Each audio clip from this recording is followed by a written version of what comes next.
There is a strange pain that only a coherent man feels. It's not heartbreak, not betrayal, not loneliness.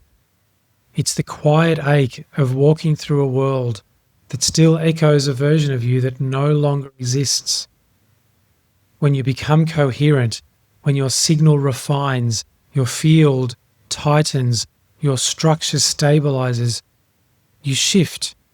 And that shift is real, but the world does not shift with you, at least not right away. It continues to respond to your former frequency, the old projections, the old assumptions, the old architecture that once made sense but no longer fits. You've moved, but the echo remains. This is the echo, the friend who keeps calling the version of you that used to listen endlessly but now holds boundaries. The partner who misses your emotional volatility because it used to make them feel needed.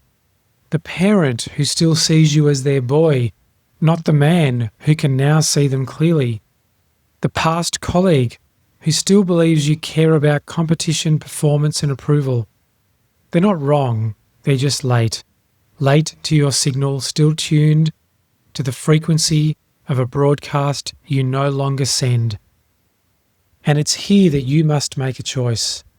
Not a dramatic severance, not a cold withdrawal, not a righteous declaration of evolution, but a gentle, sovereign choice to hold up a mirror and stop answering to the echoes, to stop performing your old self for the comfort of others, to stop softening your signal just to remain familiar.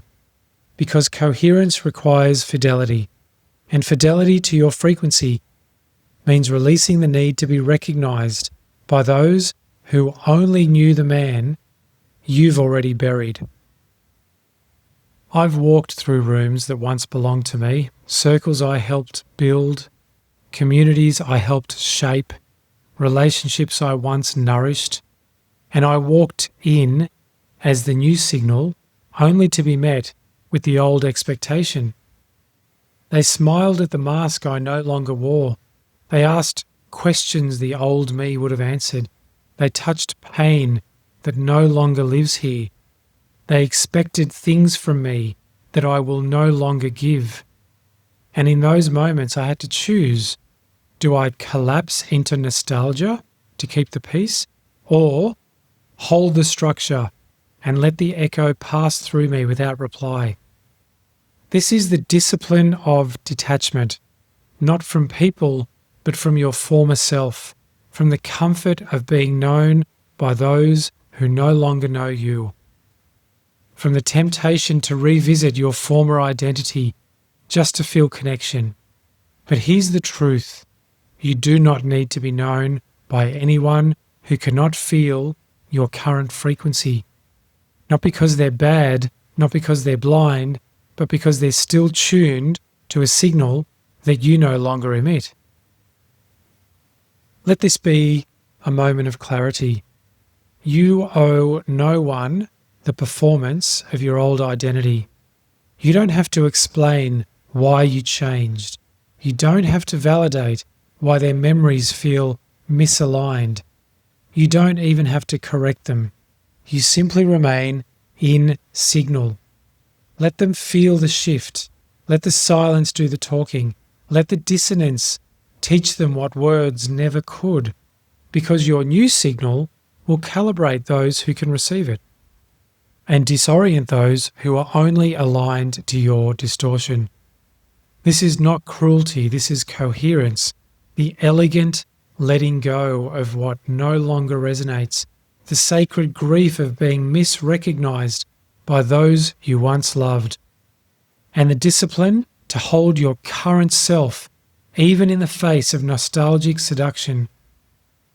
You might find that some people disappear, not because you rejected them, but because your coherence became uncomfortable. You no longer leaked energy the way you used to. You no longer mirrored their pain the way they needed you to. You no longer collapsed into their stories the way that made them feel safe. You became still, and stillness for the incoherent feels like abandonment. But it's not your job to break your silence for their comfort. It is your work to remain clear for your integrity. I once believed that evolution meant bringing everyone with you, that clarity meant explanation, that leadership meant making your transformation digestible. But that's not coherence, that's performance. And you're not here to translate your signal for every frequency. You're here to transmit it cleanly. And those who are meant to calibrate to it will. The rest will echo until they fade. So walk gently through the spaces that remember your former self. Don't correct, don't respond, don't defend, don't declare. Just carry your signal in silence. And if they feel it, you'll know, because the echo will stop and the resonance will begin. This is how a man becomes sovereign, not by force, not by severance, not by superiority, but by fidelity to the signal he has earned, and by the sacred discipline to let the echoes fade without chasing them. You are not the man they remember. You are not the mask they worshipped, not the wound they bonded to, not the myth they projected upon. You are the structure. You are the field. You are resonance now. And those who wish to remain in your life must meet you at that frequency, or not at all. So let them speak to the ghost, let them search for the myth, let them echo their memories into the void.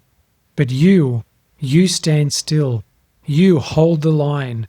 You embody the new form. You remain unknown to those who never really saw you. And you trust the ones who feel you now will never need the echo to remember who you are. This is The Architect Speaks.